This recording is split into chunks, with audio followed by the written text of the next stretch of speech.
Welcome to the Derek Smith Spiel. Today I have a guest who was the 2012 120-pound D2 state champion, a D1 wrestler at Edinburgh, a former Brockport wrestling coach, high school wrestling coach.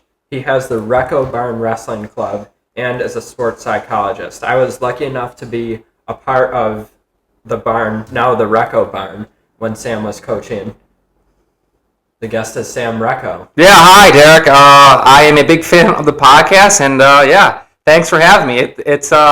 I am very excited to be here. So yeah, thank you. Yeah, it's been a while. What have I missed? What have you missed? Yeah. So I don't think I've seen you since last wrestling season, huh? So it has been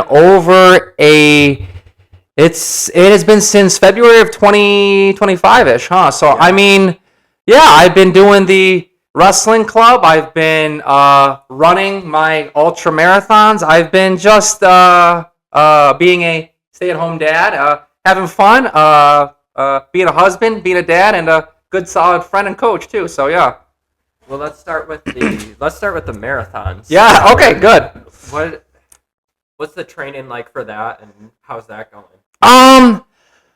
I think that I actually under train in a sense of the fact that I am always coaching and wrestling and strength training and on my bike. So I think that most ultra runners kind of just wrestle with maybe like a little bit of strength training when I am always doing things outside of running. So honestly, Derek, I run far maybe once or twice a week, and then I'm wrestling like a full 90-minute practice, which obviously, as me and you both know, is a really good workout too. Yes. So I am always strength training 3 days a week, wrestling once or twice a week on my bike. So really, I don't run that much, but if I do, it's right down the road at Letchworth State Park. So I am somebody, even with coaching wrestling, I think it is a really important tool to get better at wrestling while doing other things outside of wrestling. Yep. So that's kind of my my training I can't say it. Sorry, I have my stutter. My training for the ultras. It's ultra, doing if that makes sense. Yeah. No, it does. Is part of your choice for only running 2 days a week, or running for a long time, one time a week, is that just because of the stress it puts on your body?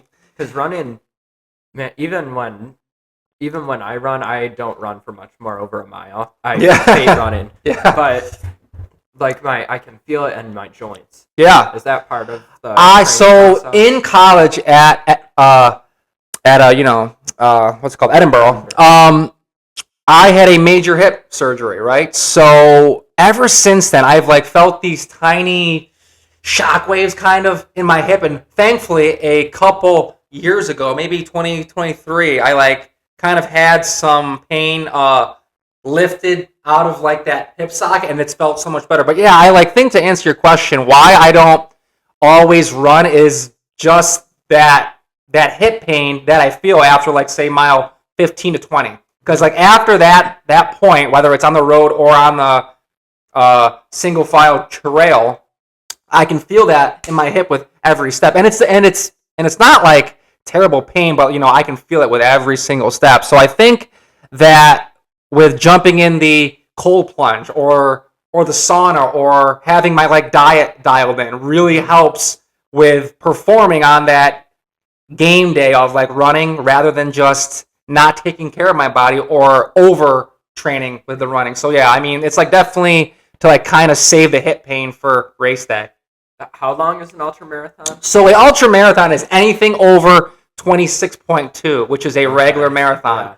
So I have done a couple 50Ks, and I did the many on the Jenny here at Letchworth State Park, which was around 50 miles, which was a bear. Oh, someday I would love to take on the 100-mile race, but that's just a totally different mindset that I would have to place myself in. And it's running through the middle of the night, which there's a lot of moving parts where I would have to have a buddy or my wife meet me at certain aid stations. So yeah. How long does that take, a 50-mile race? I believe I started at 6 a.m. and finished at 6 p.m. But a funny story about that race is I probably would have finished it in like 9 to 10 hours if I didn't have what's called a runner's stomach. And it was my first time ever feeling this, is that after I met my wife at like mile 25, 26, I like must have had like a bad bite of fruit or something happened to where my like body wasn't used to feeling this way. Mm-hmm. So those last 15, 16 miles, I couldn't run. I literally, if I ran, like I had stuff that was gonna shoot out the back.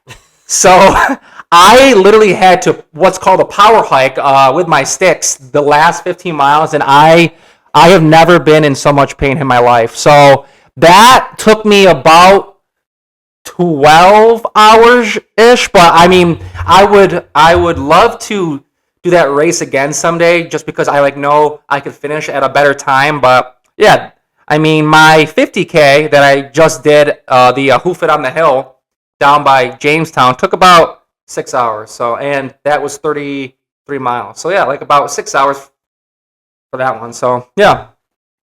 But the 100-mile, would that take over? Is there anything that would take over 24 hours? So actually, the benchmark goal for most people who take it serious, like super serious, and can fly, is to finish the 100 miles in under a full day, which only 1% of ultra runners could probably do, which has only been done maybe a handful of times. So I mean, that's most people's goal. I could never do that. I would be lucky under 30. Yeah. So I would love to do one in 36 hours, but also most 100 mile races are normally in the mountains. So here in the Northeast, it's very hard to train for all those Western 100-mile races. So honestly, the best place to do so is here at the state park. So. Do you enjoy running? Do you actually enjoy running? You wake up and look forward to it? I would compare it to heavy metal.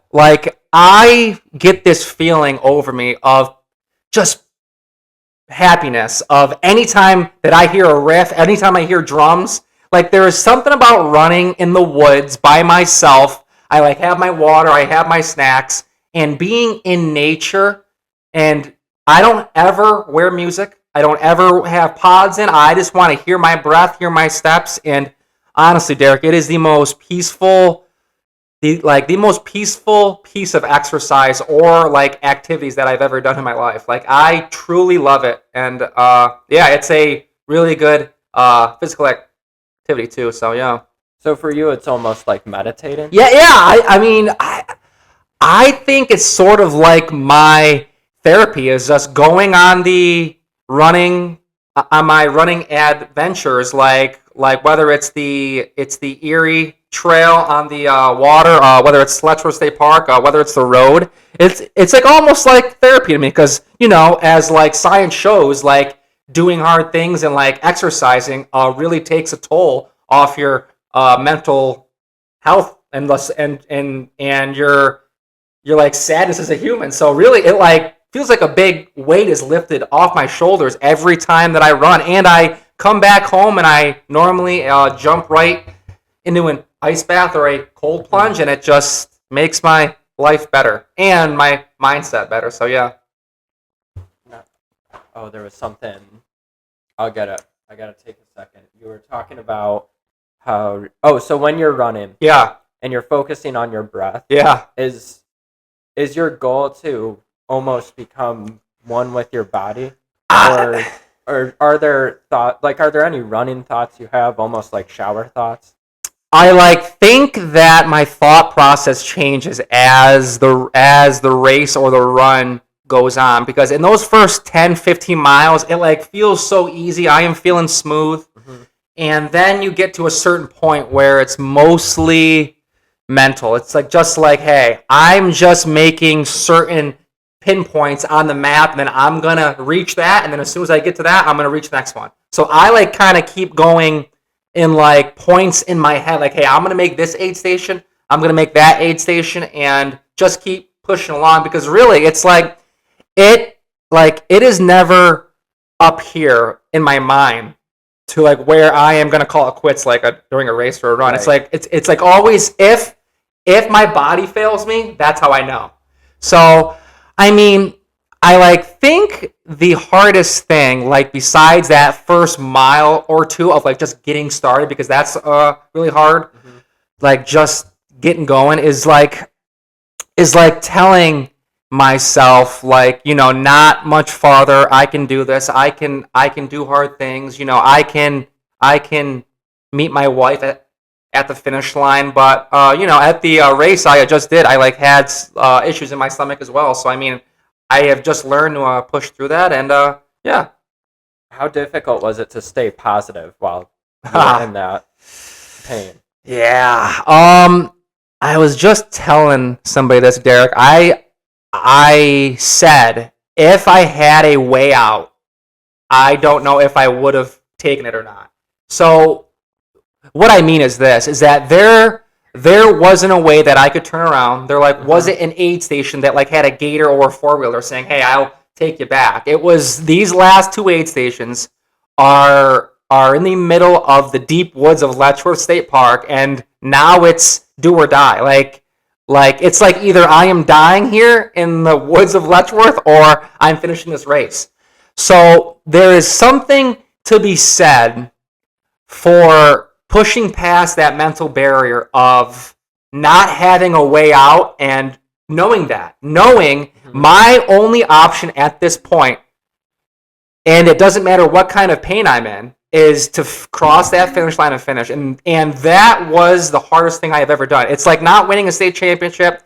It is not being a head college coach. It was finishing that Letchworth State Park ultra marathon, because, and I said it, there wasn't a way out, and I just had to overcome that and power hike on that finish line. And actually, I was just watching that video that my wife took at the finish line. Man, I was in some pain. So now going forward, signing up for races, I tell myself I will never feel that again, and even if I do, I can push through it. Now, all this mental talk's making me go crazy. I gotta double check I hit the record. I would be pissed if we went through this whole thing. Okay, good. We're rolling. Yeah. I trusted you. Yeah. Just had no, one thing that, speaking of crazy, one thing I always wanted to do. Yeah. And I haven't done it yet. Is it kind of similar to where you realize that because you push through that race, you can make it through any race. Yeah. I always wanted to try to, in the middle of the night, like if I wake up in the middle of the night, I wanted to walk out into the middle of the woods because I'm terrified of the dark. Yeah. And I thought I haven't tried it yet. So my thinking is that if I overcome that like excited nervous system state, whether that means passing out or whatever, that then I won't be scared of the dark or anything stupid like that. I think that is a good chance. I mean, I don't see why that wouldn't work, but also I have heard that if like someone is out in the darkness all by themselves, then they start hearing things that maybe aren't there, but I don't see why you couldn't. Isn't that a dehydration thing now? So it's a what's the term? What's it called? Hallucination. So I actually had them once running. So past a certain point with the heat, with like just losing a bunch of calories and like going a bit nuts upstairs. It like happens. What did you see? It's like not so much that I saw something. It was that I like just ran at a portion of the trail that I didn't think I ran, if that makes sense. So like I didn't know if I ran a certain portion of the race, and I did. So it sounds weird. And as soon as I got to the aid station, like I saw it, and I'm like, I think I've been here before. But it was weird. But yeah, I mean, I call it my like a certain mental state to where I like get in and I don't check my phone, and like I said, I don't have music on, and it's just I am hearing my breath, I am hearing my footsteps, and I almost don't remember where I am, kind of thing. Like, I'm just moving forward. That's all I know is just moving forward. And like, and I hear Ted is keep moving forward from the Rocky movie. So that's the kind of how I run, is that I just keep moving forward, and I don't have like a watch. I don't have a tracker because I don't want to know what mile I'm at. I don't want to know where I'm going. I just want to get there, and finish. So, yeah, that's like kind of my race plan. Yeah, I give you credit for it, 'cause I hate running. And if I was if I was going crazy during a race, I would not be finishing that. I would be finding some way out. You would, I don't know, be climbing surprised. a tree. Yeah. Yeah. No, that's your mental state for running. You also started sports psychology for Yeah. wrestlers. Yeah, so I like did start the mental match, which I like think going in that I like thought it would be a like bigger thing, but most people wanted it to be on the what's it called, like on the laptop, like a Zoom meeting. Yeah, like a Zoom meeting. So I like never really followed through with that, and I probably should have, but I like had some moving behind the scenes things, like some moving parts just behind the scenes that like maybe I thought I was gonna get like a certain job and I didn't. So in that moment, I like kind of stopped doing it just because of that, and like now that job didn't pan out. So I like really should start it back up again, because I like had 5 or 6 sessions with 6 to 8 ish range of athletes who struggle with performance anxiety and not wrestling up into their like wants and needs, kind of. So I think the funny thing is, Derek, is that being a wrestling coach isn't just being a coach. It's like being a therapist. It's being a counselor. It is being a dad. It is being a friend. Yeah. I mean, I wear so many hats as a coach. It's like not just coaching wrestling, because I am texting that Recco Barn parent chat and the kids chat like every single day. Like whether it's a message, whether it's a funny video, or just it's like how I coach. It's just not just wrestling. So yeah. Now the performance anxiety. Yeah. Did you find that I'm not asking you to talk about specific cases, but did you find that it was more generally the wrestler felt like they weren't going up to their expectations, or was it more other people's expectations? I think it was both. I think that a bunch of wrestling dads put too much unnecessary burdens and pressure on their own kids, and that wrestler wasn't meeting their parents' expectations or their own personal goals. So I think it was a matter of both. But I mean, there are definitely a lot of athletes, not just wrestlers, who go out and still to this day, I am not sure whether it's the fans in the crowd, whether it's just their parents, whether it's just their nerves, but they look like a deer in headlights. That's how some wrestlers wrestle. And I had that my whole life up until my senior year. That summer in between my junior and senior year, I told myself, I said, I don't care what my dad says. I don't care what they say. I don't care what they say. I am just going to wrestle open and free. And I literally made a choice in my mind that year. And I said, I am going to wrestle open and free. And if it goes down the way I want it to, perfect. But also, if it doesn't, that's fine too. And I literally walked through the state that year. And my only loss my senior year was a kid from PA, so at Eastern States. So I think once kids realize that wrestling isn't the end of the world, which I know is hard for people, you wrestle better. I truthfully think that young men and women wrestle better if they tell themselves that wrestling is not end all be all.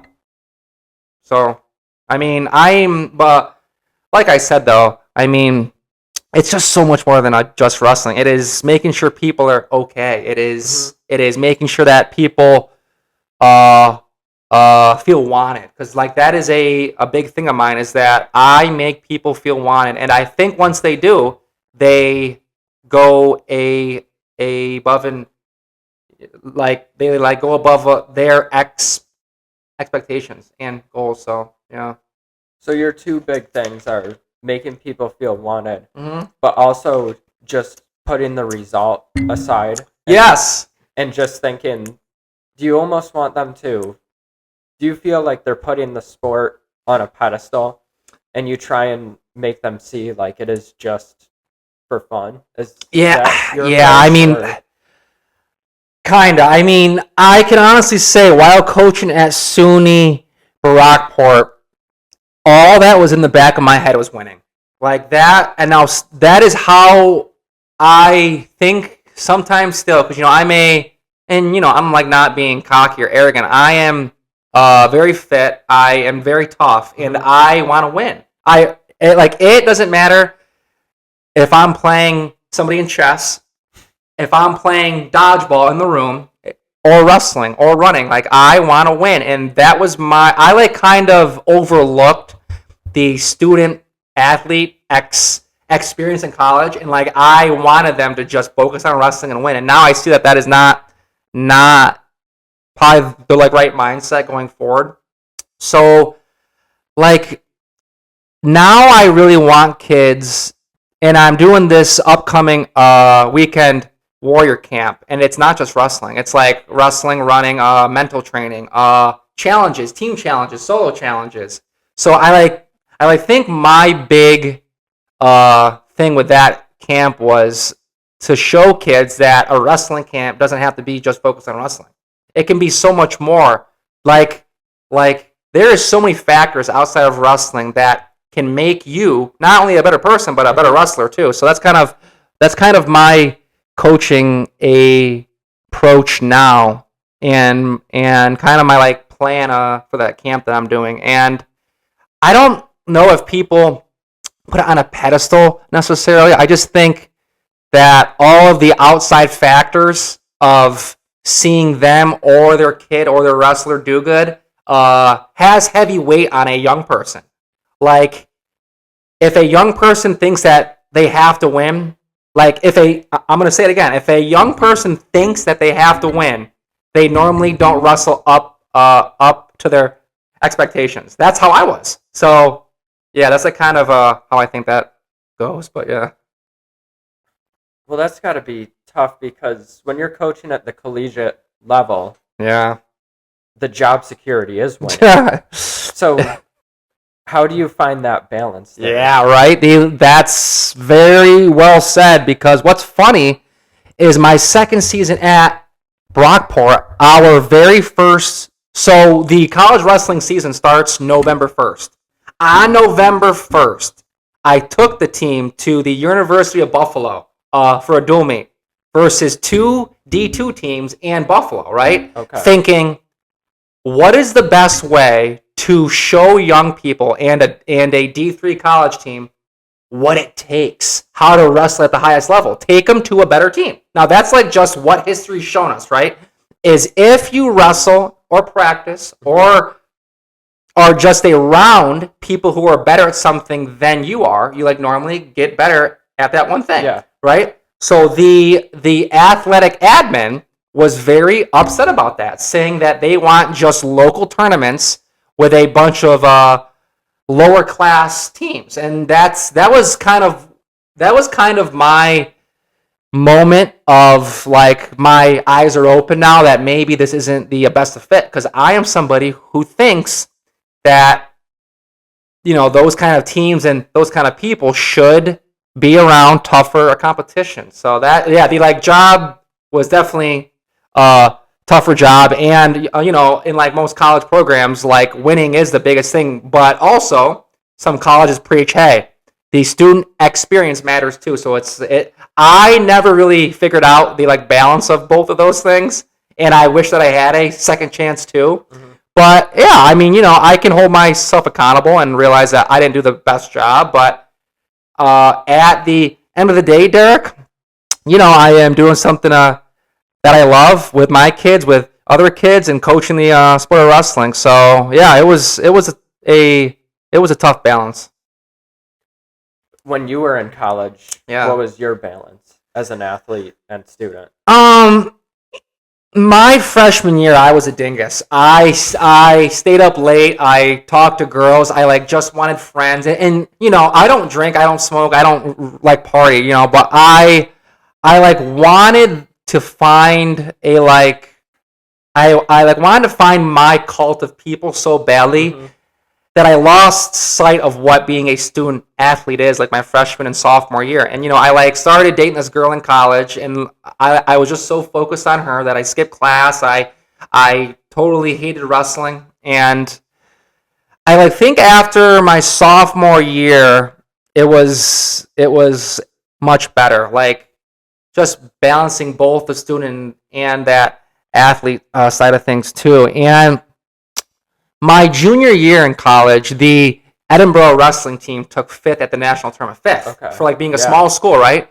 So in my fourth year of college, Edinburgh took third, which means that they took home a team trophy, which is a huge deal because the Edinburgh Fighting Scots are known as the last small school to take home a team trophy, which was 2015. So I was very lucky to be a part of a very talented college wrestling program and seeing what it takes to win and seeing that and being around that was kind of how I coached in college, was that Edinburgh Fighting Scot mindset of being a dog kind of thing and making people quit and just being tough. Because I was in that practice room and I was getting tossed around by AJ Shop at 33, by Mitchell Port at 41, and by Dave Habit at 149, which have all placed at nationals multiple times. AJ placed 3 times. Mitchell Port was a 2-time national finalist. He lost to Logan Stieber. And then Dave Habit at 149 was a national finalist as well. So, I was right in the middle of all 3. Mm-hmm. So I could maybe say in Edinburgh wrestling history, nobody has had it as hard as me. But I mean, maybe not, because I was dealing with so much during college, and it's funny is because I never lived by myself. I never did my own laundry. I never learned how to talk to people. Plus, having a stutter made it really hard. I would sit in the college rooms with teachers and students, and I would just the worst feeling of my life, just pour sweat, just because I was so nervous and so scared to talk to people. And in the college wrestling room, it was the same way. I was so scared to just be around people and talk to people because I was so scared of my stutter. So, having some mental health stuff of just being sad and girls and being a student plus being an athlete, it was just really hard for somebody who went to college at age 17. It was a really hard time, and that's kind of why I wanted to coach, is because, and I tell people this, why I want to coach is I want people to not feel how I felt, kind of thing. So yeah. So how did you, because now you're a very talkative person. Yeah. How did you overcome that social anxiety? I think after during my 4th season of college at Edinburgh, or my 5th, I am not sure. That fall, I started coaching at the local high school there in Edinburgh, PA, which was 2016. So that fall of 2016, I met this guy named Ryan Cook, who is now the Edinburgh women's head wrestling coach. He was coaching the high school then, right? I met this guy, Ryan Cook, who not only coached the high school team, but showed me what being a good coach and a person is. Mm-hmm. And I will never forget, having my first job as a coach like being in that wrestling room and like being so scared to talk or like tell kids what to do. And like finally I just felt comfortable. I like think it was truly that I just never felt comfortable being a student at Edinburgh or a wrestler. That I just didn't feel like I found my people yet to where I could open up and be myself. Like it like took a really long time because in like high school and college I just didn't feel that. So coaching with Ryan, he like made me feel wanted, and I've already talked about that.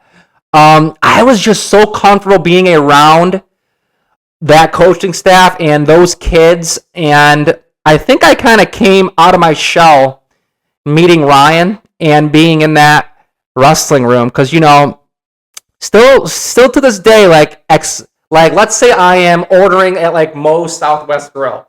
In the back of my head I'm saying, what if I can't say chicken or steak? And like that's always something like an assembly line. Like let's just say I can't say that word, or if I'm on a Zoom call like for a job, and in the like back of my head I'm like always like, am I gonna stutter? Am I not?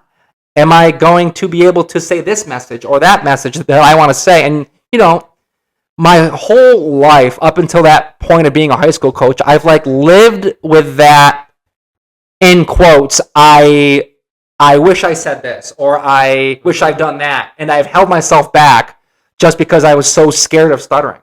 So I mean, to like answer your question, it was probably the general, and I can't ever say this next word, which is ironic.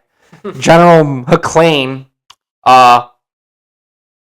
wrestling room that like really kind of just made me open up and kind of get past that anxiety. But I mean, still in 2026, I like still have that like little touch of social anxiety, and it's just because of my speech. Yeah. Well, you hide it very well, for sure. Is that another thing almost with? Do you think that's another reason that maybe you excel at running or you like it so much because you're kind of in a state where you're constantly telling your mind like, no, I've got this. I can keep going, go to the next checkpoint, whatever. Yeah. What's crazy is that it was probably right before I started coaching at Edinburgh, or maybe after. So I coached at Edinburgh from 2021 to 2022. Just after that, so right before my stint at Brockport, I had a deviated septum surgery, right?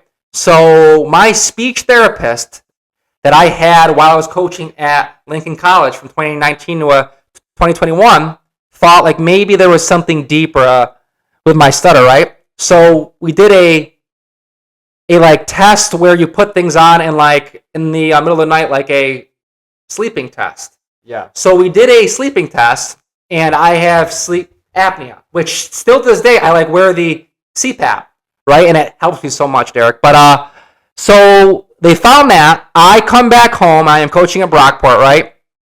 And they find that I have a deviated septum with a bunch of allergies, or like with wheat and a bunch of weird things. But they find the septum. I like do surgery like weeks after that, right?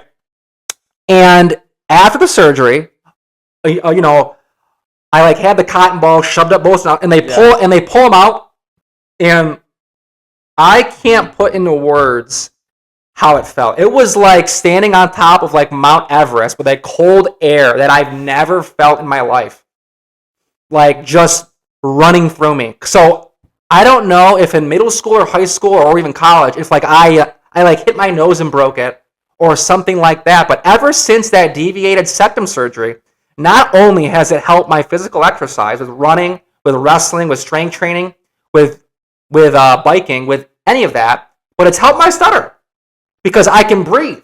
So now I am not a mouth breather. I'm a nose-mouth kind of guy. So I have, ever since that surgery, my speech has gotten so much better as long as my lungs. So in like college, I was always so like, why am I getting so tired? Why am I getting so tired that after the first minute of a live go versus AJ Shop, why am I getting so gassed out? And finally, years later, it was because 99% blockage in my nose. Yeah, That's so insane. so I was a mouth breather for like a decade of my life. So even during the preseason training of like being a college wrestler on the roads, I'm like, man, after a mile, I like have to jog. Like something wasn't right. So finally, having going to speech therapy, having seen the doctor, it was the freaking deviated septum that like helped my breathing and my stutter. Now, is that something that you had to work on too? Like after, were you given workouts or mouth tape or anything like that to habitually start nose breathing? For Um, 10 years. I know.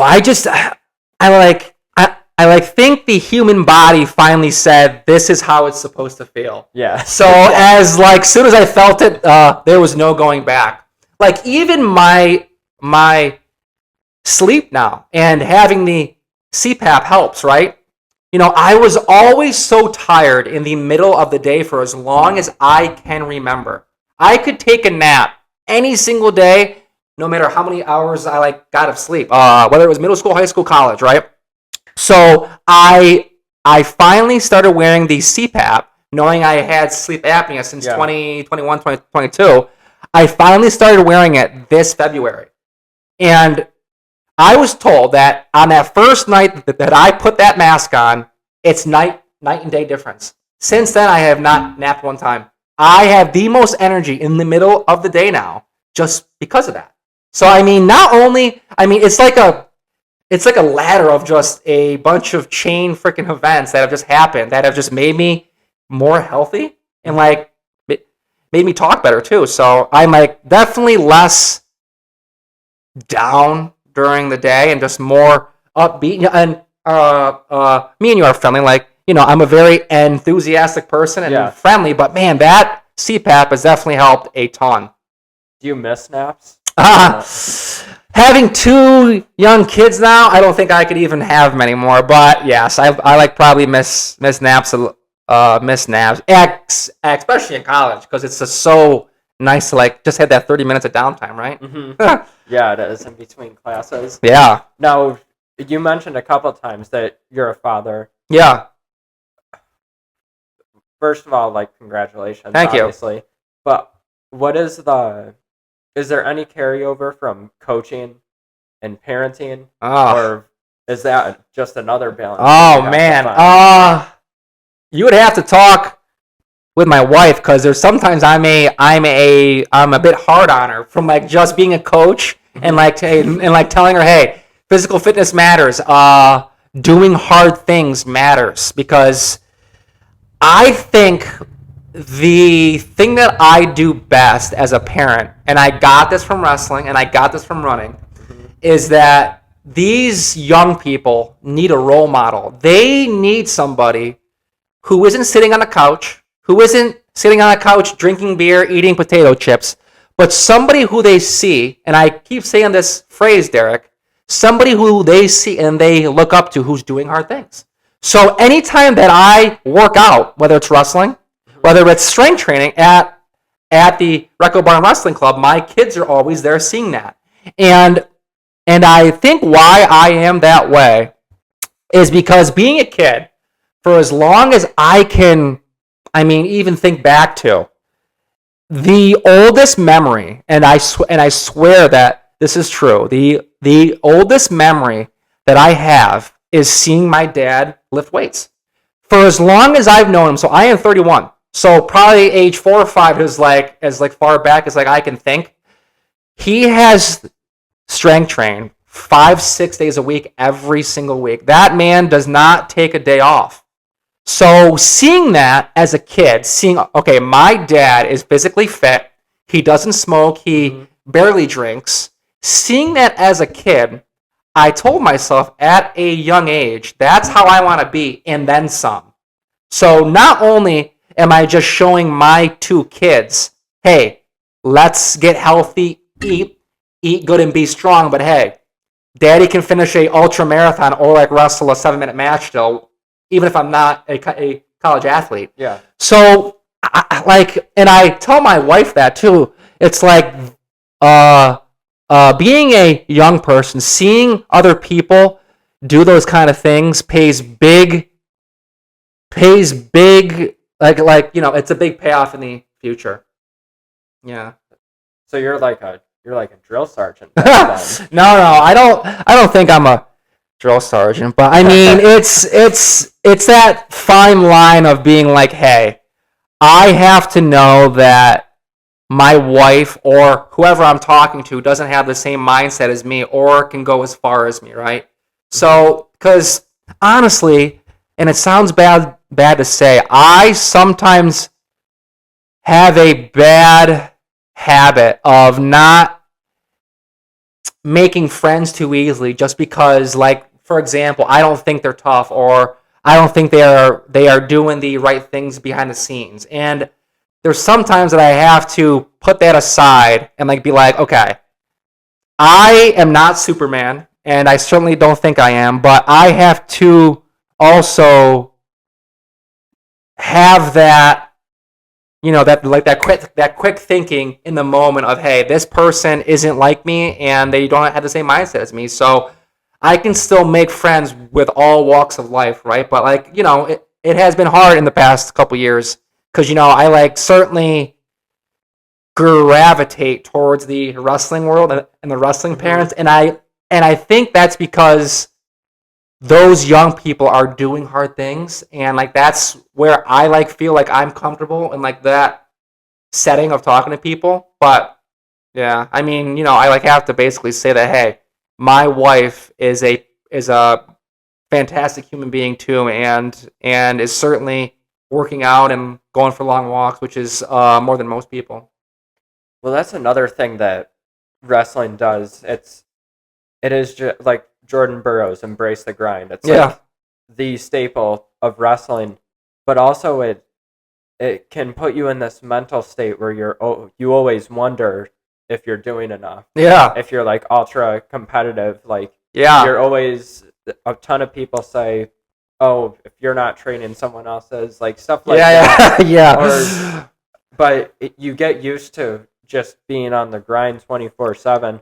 What was it like well, you're still training, but was there a time when you stopped wrestling where you were like, how am I gonna fill this time, or you felt like you should be doing something when you Yeah. weren't training? That transition from being a college athlete to a coach wasn't as hard as I thought because in my heart, I knew that I was born to do two things: be a dad and be a leader to other young people. Like I just knew that. So after that like whole college athlete thing was done and like just kind of like moving into like a different part of life with being a coach, like I like just knew that this is what's going to come natural. This is what I was born to do. And honestly, that's kind of why I started running, is because I like missed being a competitor.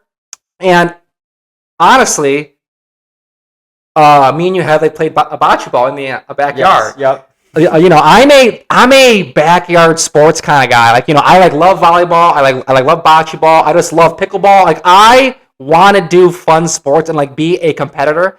So I think after being a wrestler, like I like just like you said, like I like wanted to fill that void of, hey, I am not good enough to be on the world team and like beat Yanni or like Right. beat Zane Rutherford. Like I just know that, So like, why would I keep training at something that I know that I probably can't succeed in? So that's a big reason why I started running, is that I just kind of had to fill that competitive edge.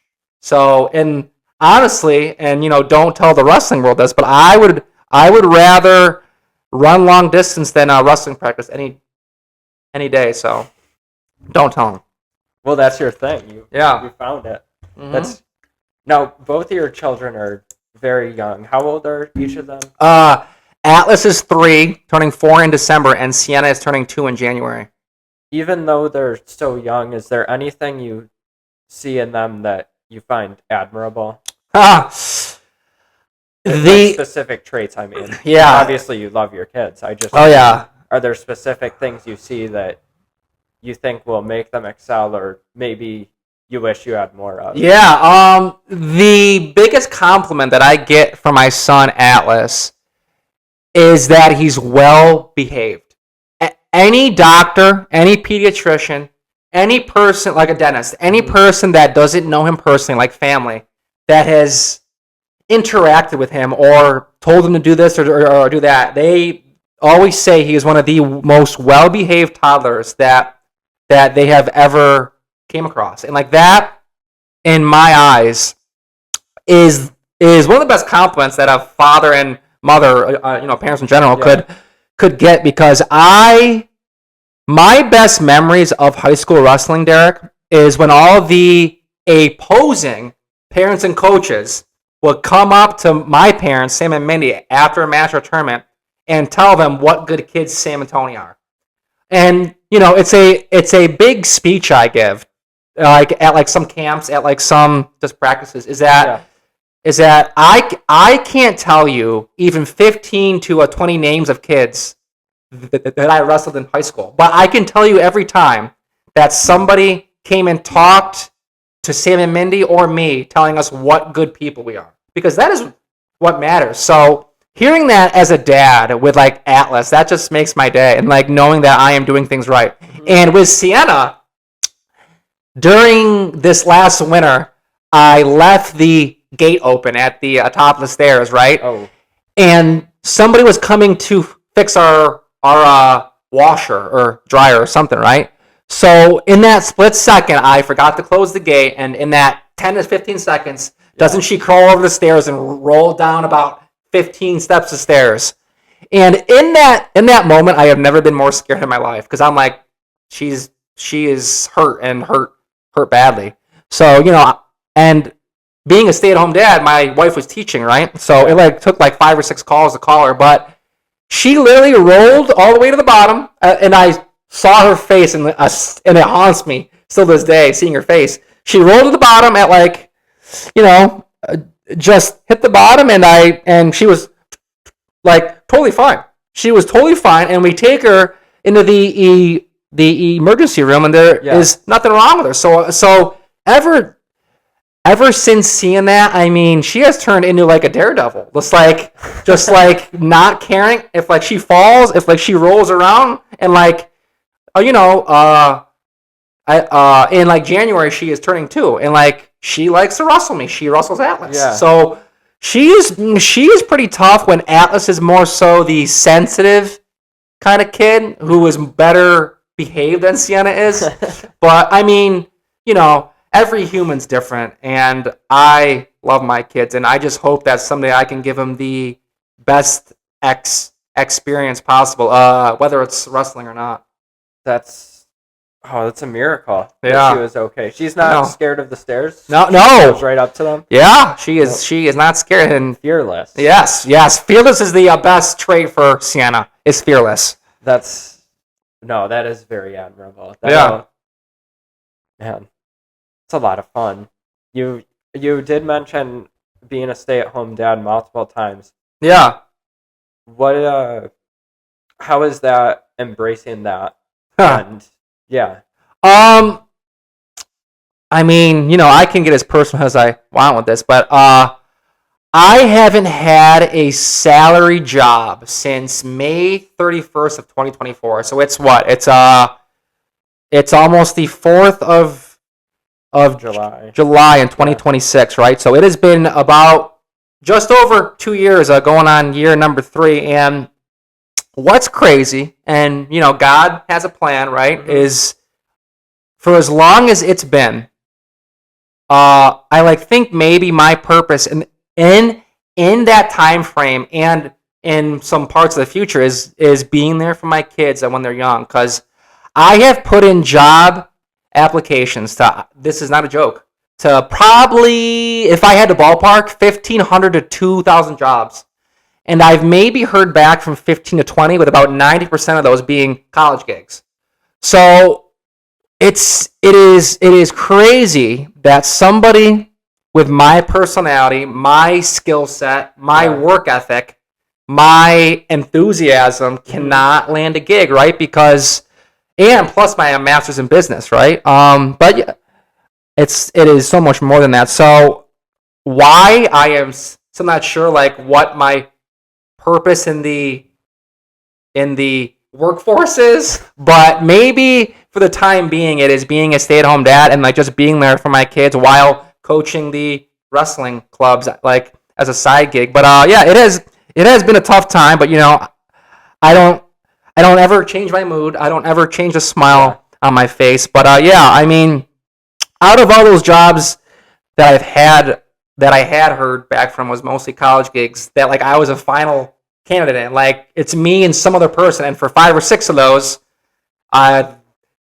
they always pick the other guy. So that's just how it goes in life, though, right? So honestly, I have had to overcome more adversity as a human in these last couple years than I think I ever had to, because after a certain point, Derek, like it's like not even saying why me, but like why isn't this working out? Like why are things this hard? And God has a plan, and I'm his soldier who just like keeps battling every single day. And I have had to fight through this adversity, and honestly, it like hasn't been easy. But yeah, I mean, I have figured it out. But someday I would like to have a salary job again. But also, it is like hard not being home and like seeing my kids, while they're young. So. Well, I was gonna say that's also it's an opportunity you have that not everyone has, to be with your kids all the time, and you would want to go away from that. That I know. I like think somewhere along the lines of history, it was like almost like unheard of to where both parents have to work day jobs, right? And somewhere along that line, people said, screw this. I'm going to make my own hours because I want to see my kids more. And that's, I like used to sulk, and I like used to make excuses. I like used to say partially, why me? But now it's like, this is one of the best jobs, if not the best job that I can have, is like being there for your kids when they're young. Because someday they'll be in school, they'll like have a job of their own, they'll like be at sports practice, right? So it is definitely one of the hardest times of my life, but it's also one of the best times, like being able to just be there for them and seeing Atlas play baseball, his swim lessons, his soccer. So, I mean, yeah, just being a dad is something that I knew that I would be very good at, and I get compliments with not only that, but how well behaved both kids are. awesome. Have some more of this. You've had a couple sayings with your wrestling clubs over the years. When I was wrestling, it was every rep matters. Every rep matters. Oh, every practice, you said that. Yeah. That. I like to mix it up a little bit. For example, that weekend warrior camp, like I take big pride in like being authentic, being different. That is something that I have always been, is authentic. And I told myself, most kids, even though they won't admit it, don't want to wrestle 3 or 4 times a day. Where I want to change this mold is by making it like bigger and better than just wrestling. And whether it's cross training, whether it's doing mental challenges and that kind of stuff. But with the slogans, like now I see maybe a minor purpose was building more than just wrestlers. Like that is my like new motto that I really like, and a slogan on the back of those camo shirts. And yes, every rep still does matter. I highly think that is accurate. But building more than just wrestlers, that motto, I mean, I couldn't have said it any better. Like that is what I want to stand for as a coach, is being that person who doesn't care about the accolades, the accomplishments, winning state medals, winning state championships. I want to be known as, and I don't even want the biggest and best wrestling club. I want to be known as the guy who was there the like coach, the like friend, and the role model who was there for the kids when they needed me. Whether it's on the mat or off the mat, that's the coach that I want to be. So that's like kind of the like brand new motto now is building more than just wrestlers. I know you like surprises, so don't spoil it, but what are some of the mind exercises at your camp? And what are those? Go into more detail on that. So I have a couple things that we are going to talk about when sitting around the campfire. Oh, nice. And some physical challenges, whether it's solo, duo, or with a team. So I'm going to test them mentally, physically, emotionally. So I think one of the biggest things to overcome being a wrestler or a combat sports athlete or an endurance runner is the mental fortitude, like just keeping things positive in your head while you're doing something hard. That's a really hard thing to overcome. So I really want to show them that talking about your feelings is very important and something that all men should do. And being mentally tough and breaking certain barriers is also a very important skill. What gave you this idea to make a wrestling camp that is more than just wrestling? Oh my goodness!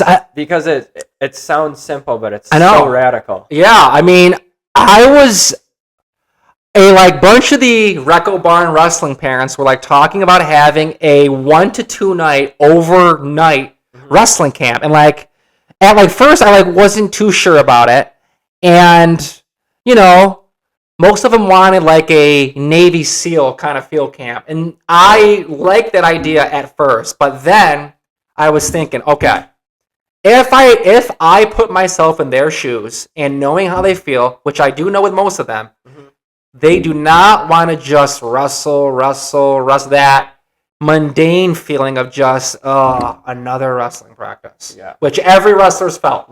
So I am going to make things fun. I have games in there too, whether it's mental challenges, whether it's team challenges, fun activities. We are even going to have a movie night. Nice. And now what's different about this camp is as soon as they check in, they sign their waivers, they pay the camp fee, I am going to take every camper's phone. So for that 51 hours, those kids, including myself, because I'm that coach that says if you guys are going to do hard things, I want to join in on the fun too. Yeah. So I'm going to take all their phones and just have them live in the moment. Talking to people, not doing this while talking, but actually being present in conversations, being a friend, being a leader. And so, I'm going to take their phones. I'm going to have them just be present in that 51-hour camp. And at the end of the camp, I am going to have every camper hand me a ballot who they think was the Weekend Warrior MVP. So I had a custom coin made, and it has a giant buck on it and some guns and stuff like that. And it says Weekend Warrior MVP Recco Bar in 2026. So every camper is going to hand me that ballot and basically vote on who they think the MVP was of the camp. And I'm not even talking wrestling, Derek. I'm talking who showed up when it mattered. Who was a leader when the people needed it? Who put in extra effort if they had no effort to give? Those very minor things that all add up. Those 5 to 6 different things of not even just being a wrestler, but just overcoming those odds will walk home with the Weekend Warrior MVP. So it's a very authentic camp that I think will make major waves in the wrestling world after it's done. So next year I would hope to double the numbers, but as of right now, I think over 20 have signed up. So I think we're at 23, 24. And I was told by Big Sam that the cutoff's 30. So next year I'm going to hit 50. Yeah. You're gonna build that cutoff up. yeah. How about you've been posting? Well, I don't know if it's you who's been posting them, Yeah. but I've seen reels online, almost promotion videos. Yeah. You've got to have something for the MVP award. Right? Yeah. So I do have that custom coin, and Ryder Reichert made that Weekend Warrior promo vid for me. He's pretty good at it. Yeah. I wanted to give them something that they will remember the rest of their life. Because, how many people hand a plastic trophy out? How many people do, camp shirts? I, wanted something small but meaningful. Yeah. So, I, had that custom coin made. And, it's a bit smaller than I hope. But, that 15, 16, 17-year-old kid, when they are 40, 50, 60, they'll look back, see that coin on their shelf, and hopefully say, I had fun. I had a good experience there doing that camp, and that's a time of my life that I can never get back, but it's something that I cherish and can just share. So that's that was kind of the message that I was going for. So what does your dresser look like? Are there a bunch of small things to remember a moment? Honestly, it's mostly my high school wrestling trophies, but in running, they give you something small, like a coin, like whether it's a horseshoe. So I actually just got a horseshoe or a bib. And some races give you a race shirt. Some give you a trophy. All of the bigger 100-mile races give you a belt buckle. So I haven't reached the belt buckle status yet, but hopefully someday. But honestly, I just love that satisfaction of just crossing the finish line and knowing that I overcame something that not many people can do. And I'm pretty sure these scientific facts say that less than 1% of people run a marathon, just a marathon. So it's got to be 0.5% or less running it like an ultra marathon, right? So that's something that I take pride in too, is just being different and being authentic and just being tough. So, but yeah, on my shelf at home, it's just mostly trophies and my state championship bracket, of course.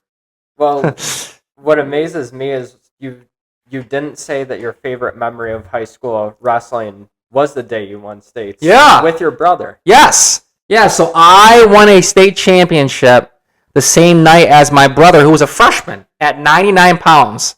I was 120. Fun fact for you, that morning, so day 2 of states in Albany, I was 122.9. Because it was 123 it was 123 that next day. And that night of the state finals, I was 135.5. So I gained some major weight in just like a 13-hour span. Yeah. But yeah, I won the same night as my younger brother, and that is the most special memory that I can honestly talk about. And I don't remember that match. I don't remember that night. I don't even remember the next day. What I remember the most about that night was not only my younger brother getting his hand raised, but after I won, right? I go and hug my coaches, and I gave him the Aaron Rodgers belt. After I won, so I walk off the mat, right? And I am going up the bleachers, back in the bulk, trying to find my parents, right? This random fan, I will never forget this. This random fan says to me as I'm running up the bleachers, "How does it feel being the second state champ in your school's history?" Just because I won it after Tony did. Yeah. So he was the first ever state champ in our school. And then this guy says to me, "How does it feel being the second state champ in your school's history?" And I just found that so funny. I was like, that is a really funny joke. So yeah, that is the one thing that will always stick with me, is in that moment that somebody had a sense of humor.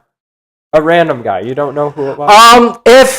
If I remember, it was Sean Ellis Murphy from Holly, I think. But yeah, I mean, like I said, that whole night was just Yeah. Just I don't a even wash. see. Yeah. Oh, that's awesome. Sam, that's all I've got for you. Is there anything you would like to add? I mean, I think what you're doing is definitely not only cool, but it's something that more people need is an outlet of a virtual world where like people feel wanted, people have fun listening. Whether it's my personal favorites, not only the Derek Smith podcast, but is the Bad Friends podcast. Oh yeah, with yeah. Bobby Lee and Andrew Santino. I like listen every Monday. It's hilarious. Obviously, Joe Rogan with the right guests. I mean, the like thing with podcasting is that I like don't think that all these hosts know when the big wave of fans are going to come in or not, because maybe Derek Smith hits with this fan or that fan, and they just start listening to you. So it's a pretty cool thing what you're doing, and I'm happy to be here and chat. No, I'm glad I could get you on. That was great, Sam. Thank you. Yeah. Thanks for having me. Sam, when is your Weekend Warrior camp? I know you have the 26th. Yeah, the Weekend Warrior is July 24th through the 26th. So the check-in will be Friday morning at 9 a.m. and then pickup will be Sunday at noon. So it's a 51-hour camp, and yeah, it'll be fun. And I'm excited. Where can people find the sign-up information? I have a Google document on my Facebook and my Instagram. It's a like pretty specific but simple document, like where it would take you 2 to 3 minutes to fill out. So yeah, it'll be fun. I am very hyped for it. First come, first serve. Go to Sam Recco's Facebook and sign up for the Weekend Warrior camp. It sounds revolutionary. Yeah. I'm really excited to hear the turnout. Yeah. That'll be awesome. But thank you if you stuck it all the way through. Thank you for listening. This is the Derek Smith Spiel. If you like what you heard, follow and keep listening. If you're listening on YouTube, like and subscribe. If you don't like the full podcast episodes, that's okay. I've got the shorts, no longer than 3 minutes, on Instagram at DerekSmithStock13 and on TikTok at SmithStock5. Once again, thank you for listening. This was Sam Recco.